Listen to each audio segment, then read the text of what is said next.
Welcome back to top 3 white. आज मैं आपके साथ शेयर करने वाली हूँ ऐसे 3 आइडिया जिसे आप बहुत ज़्यादा आसानी से बना सकते हैं अपने घर में पड़ी हुई बेकार चीज़ों का है इस्तेमाल करके।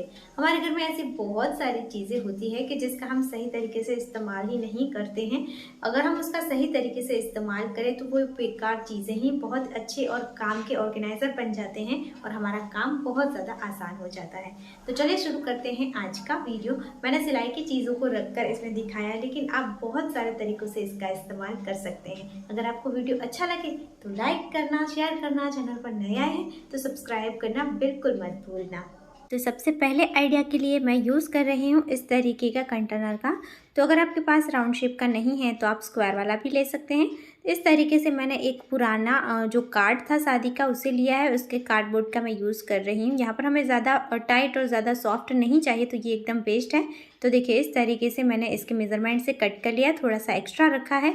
तो जो एक्स्ट्रा होगा वो ओवरलेप करके हम यहाँ पर चिपका लेंगे। तो देखिए इस तरीके से मैंने यहाँ पर फेविकोल का यूज़ किया है। आप कोई भी ग्लू यूज़ कर सकते हैं और इस तरीके से अच्छे से इसे चिपका लीजिए। अब इसे हम कंटेनर के बीच में रख देंगे। इसी के साइज़ का एक और हमें कट करना है। इसी के साइज़ की हमें यहाँ पर इसकी चौड़ाई लेनी है।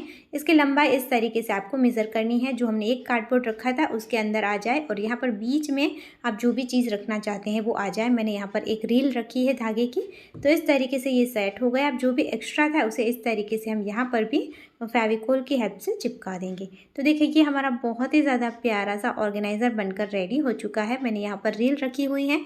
आप इसके बीच वाले हिस्से में जैसे कि सुई है, चौक है या फिर सिलाई निकालने का मशीन कॉर्नर है, उन सभी चीज़ों को, छोटी छोटी चीज़ों को रख सकते हैं। अब देखते हैं नेक्स्ट आइडिया। तो उसके लिए देखिए मैंने यहाँ पर 14 इंच लंबाई का और 10 इंच चौड़ाई का एक कपड़ा ले लिया है। उसके साथ मैंने फोम और नॉन-वन को अटैच कर लिया है। यानी आपको यहाँ पर प्लास्टिक बैग या फिर कोई भी कपड़ा अटैच करके रेडी कर सकते हैं। अब मैंने 10 बाय 4 इंच का ही एक ट्रांसपेरेंट शीट का पीस लिया हुआ है और इस तरीके से इस पीस को मैं यहाँ पर रखकर मार्किंग कर लूँगी। यहाँ पर आपके पास अगर ट्रांसपेरेंट शीट नहीं है तो स्टेशनरी शॉप से बहुत ज़्यादा इजीली मिल जाता है। बच्चों की बुक के ऊपर कवर करने के लिए भी इसका इस्तेमाल होता है। तो अब देखिए इसी के साइज़ की एक हमें ज़िप लेनी है और ज़िप के ऊपर इस ट्रांसपेरेंट शीट को हम फोल्ड करके इस तरीके से रखेंगे और यहाँ पर हम सीधा सिलाई करेंगे। तो ज़िप को मैंने नीचे रखा है और ट्रांसपेरेंट शीट को ऊपर रखा है। तो देखिए एकदम अच्छी फिनिशिंग के साथ मेरी सिलाई हो गई है। अब आपको लेना है रनर और रनर को देखिए हम ज़िप में ऐड कर लेंगे। इसी तरीके से मैंने टोटल 3 पीस को रेडी कर लिया है। अब जो हमने मार्किंग करी थी वहाँ पर इस तरीके से इस पीस को हम रख देंगे और ज़िप वाले हिस्से को ऊपर की तरफ रखकर सीधी सिलाई कर लेंगे। उसके बाद हमें दूसरा पीस लेना है और उसे देखिए इस तरीके से हम रखेंगे। जो आगे वाला पीस था उसके ऊपर ओवरलेप करके हमें रखना है ज़िप को और यहाँ पर भी हम सिलाई कर लेंगे। तो एकदम आसान तरीका है। आप इस तरीके का ऑर्गेनाइज़र बना सकते हैं घर पर ही। किसी पुरानी कुर्ती में या फिर कुशन कवर में या फिर बच्चों की स्कूल बैग पुरानी है उसकी ज़िपें पड़ी हैं आपके पास तो उसका भी इस्तेमाल यहाँ पर आप कर सकते हैं। तो देखिए तीनों पीस को अटैच करने के बाद इसमें मिक्स एंड मैच करता हुआ, यानी कि कॉन्ट्रास्ट कलर का मैंने फैब्रिक लिया है। सीधी स्ट्रिप लेनी है आपको और यहाँ पर इस तरीके से अटैच करना है। फिर इसे इस तरीके से डबल फोल्ड कर लेना है आपको और फिर सीधी सिलाई कर लेनी है। तो देखिए एकदम मस्त ये हमारे ज़िप के ऊपर फिनिशिंग आ गई। अब इसे फोल्ड करके यहाँ पर हम सेंटर निकाल लेंगे और एक छोटी सी डोरी को फोल्ड कर लीजिए और यहाँ पर सेंटर में अटैच कर लीजिए। तो देखिए ये हमारा लूप बन गया। इसके बाद मैंने सीधी पट्टी ही ली है, 2 इंच चौड़ाई की ली है और इसे आपको यहाँ पर पूरे में अटैच करना है। आप चाहे तो पहले इसके आमने सामने वाली 2 साइड को फिनिश करें, उसके बाद बाकी की 2 साइड को फिनिश कर सकते हैं, लेकिन मैंने पूरी लंबी ही स्ट्रिप ले ली है। और देखिए इस तरीके से इस स्ट्रिप को मैं जो रेडी पीस है इसकी रॉन्ग साइड पर अटैच कर रही हूँ। तो स्ट्रिप को नीचे रखकर मैं इस तरीके से अटैच कर रही हूँ और इसके कॉर्नर पर आपको कपड़े को इस तरीके से घुमाना है। तो बहुत ही ज़्यादा इजीली ये आपके अटैच हो जाएगी। उसके बाद देखिए इस स्ट्रिप को हम ऊपर की तरफ यानी कि राइट साइड पर खींच लेंगे और इस तरीके से यहाँ पर डबल फोल्ड करके पूरे में हम सिलाई करके इसे अटैच कर देंगे। आप जब इस तरीके की ऑर्गेनाइज़र बाहर कहीं पर भी देखते हैं तो आपको लगता होगा कि इसे बनाना कितना ज़्यादा मुश्किल है, लेकिन ऐसा नहीं है। अगर आप इस तरीके से बनाएंगे तो आपको बहुत ही ज़्यादा आसान लगेगा।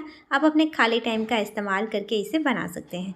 इसका इस्तेमाल आप अपनी अलमारी में अपनी छोटी मोटी चीज़ों को रखने के लिए कर सकते हैं। बच्चों बच्चों की स्टेशनरी रखने के लिए उसकी टेबल के आसपास इसे लगा सकते हैं, बाथरूम में भी यूज़ कर सकते हैं, किचन में यूज़ कर सकते हैं।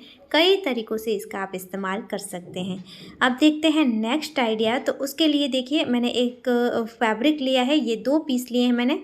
10 बाय 8.5 इंचेस का मेज़रमेंट हो रहा है और इन दोनों कपड़ों को मैं इस तरीके से फ़ोल्ड कर लूँगी। जो लंबी वाली साइड है वहीं से हमें फ़ोल्ड करना है। मैंने 2 बार फ़ोल्ड कर लिया है। अब इस तरीके से मैं यहाँ पर मार्क करूँगी। तो ये देखिए इस तरीके से यहाँ बीच में मार्किंग हो गई। अब इसे हम सेकंड साइड पर घुमा लेंगे और यहाँ पर भी हम मार्किंग कर देंगे। तो देखिए ये मैंने 2 साइड पर इस तरीके से इसमें मार्किंग कर ली और बीच वाले भी जो इसमें यहाँ पर जो फोल्डिंग बन रही है वहाँ पर भी मैंने मार्क कर लिया है। अब देखिए जो बीच वाला फोल्डिंग वाला हिस्सा था वहाँ पर इस तरीके से मैंने इलास्टिक ली है और इलास्टिक को मैं अटैच करूँगी। बच्चों के कोई पुराने कपड़े हैं जिसका आप इस्तेमाल नहीं कर रहे हैं आप छोटे छोटे बच्चों के, तो उसकी इलास्टिक को निकाल कर आप यहाँ पर यूज़ कर सकते हैं। अब मैंने इस तरीके से यहाँ पर देखिए रील का ही यूज़ किया है। आप अपनी नेल पॉलिश या फिर लिपस्टिक का मेज़रमेंट ले सकते हैं और इस तरीके से यहाँ पर मार्किंग कर लीजिए। तो देखिए आपको ज़्यादा कोई मेज़रमेंट लेने में भी प्रॉब्लम नहीं होगा। आपको आपकी चीज़ों का ही इस्तेमाल करना है, मेज़रमेंट लेकर मार्किंग कर लेनी है और उसके बाद देखिए जैसे कि मैं आपको दिखा रही हूँ वैसे ही आप यहाँ पर सिलाई कर लीजिए। तो देखिए दोनों साइड पर मैंने इलास्टिक को ऐड कर लिया है और यहाँ पर मैंने बीच में सिलाइयाँ भी कर ली है। उसके बाद इसे फ़ोल्ड करके रखेंगे और इसके कॉर्नर को हल्का सा राउंड शेप देंगे। तो इसे फ़ोल्ड करके दूसरी साइड पर भी हम राउंड शेप दे देंगे। उसके बाद देखिए मैंने इस तरीके से इसे फ़ोल्ड करके ही रखा है और यहाँ पर मैं मार्किंग कर लूँगी। ऑलरेडी यहाँ पर हमने मार्किंग करी हुई थी लेकिन हम डार्क कर लेंगे। अब मैंने ली है ज़िप। ज़िप हमें देखिए एक साइड से लेकर जो मार्किंग करी थी वहाँ से मेज़रमेंट लेना स्टार्ट करना है, दूसरी साइड पर मार्किंग करी थी वहाँ तक का लेना है। अब इस तरीके से ज़िप को हम एकदम बीच में रखकर जहाँ पर मार्किंग करी थी वहाँ पर इस तरीके से रखकर पहले अच्छे से सिलाई कर लेंगे।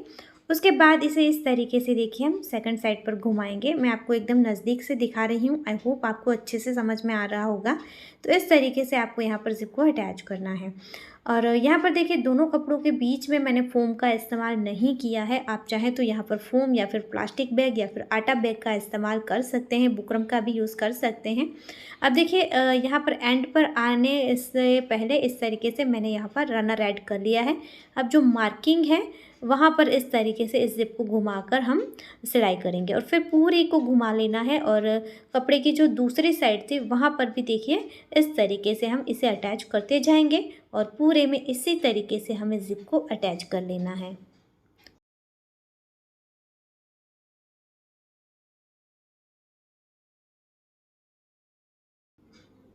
सो फ्रेंड आप देख सकते हैं ज़िप को हमने अटैच कर लिया है।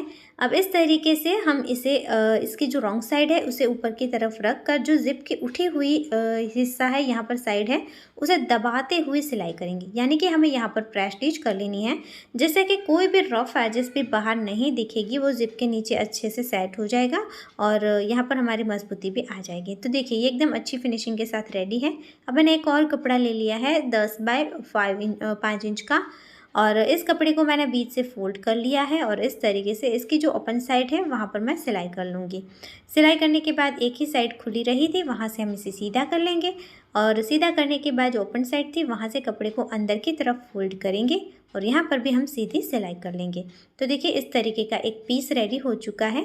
अब आपको क्या करना है, इस तरीके से इस पीस को हम फोल्ड करेंगे और बीच में मार्किंग कर लेनी है और इसे एकदम सेंटर में हम अटैच कर लेंगे। तो देखिए इस तरीके से मैंने इसे अटैच कर लिया है। अब यहाँ पर आप अपने जो नीडल होती हैं सिलाई के लिए छोटी बड़ी सभी साइज़ की नीडल को रख सकते हैं और जो पिन होती है उसे भी रख सकते हैं और रील को साइड में ऐड कर सकते हैं। तो है ना एकदम कमाल का आइडिया, आप लोग इसे ज़रूर ट्राई करना। सो फ्रेंड ये था हमारा आज का वीडियो। मैंने आपसे 3 आइडिया शेयर करे हैं। आई होप इनमें से कोई ना कोई आइडिया आपको ज़रूर पसंद आया होगा और आपके लिए यूज़फुल होगा। आपको इनमें से कौन सा आइडिया पसंद आया कमेंट ज़रूर करना। वीडियो अगर आपको अच्छा लगा है, यूज़फुल लगा है तो लाइक करना, ज़्यादा से ज़्यादा शेयर करना और आप हमारे चैनल पर नए आए हैं तो सब्सक्राइब करना बिल्कुल मत भूलना। फिर मिलेंगे ऐसे ही और यूज़फुल वीडियो के साथ, तब तक के लिए जय भारत।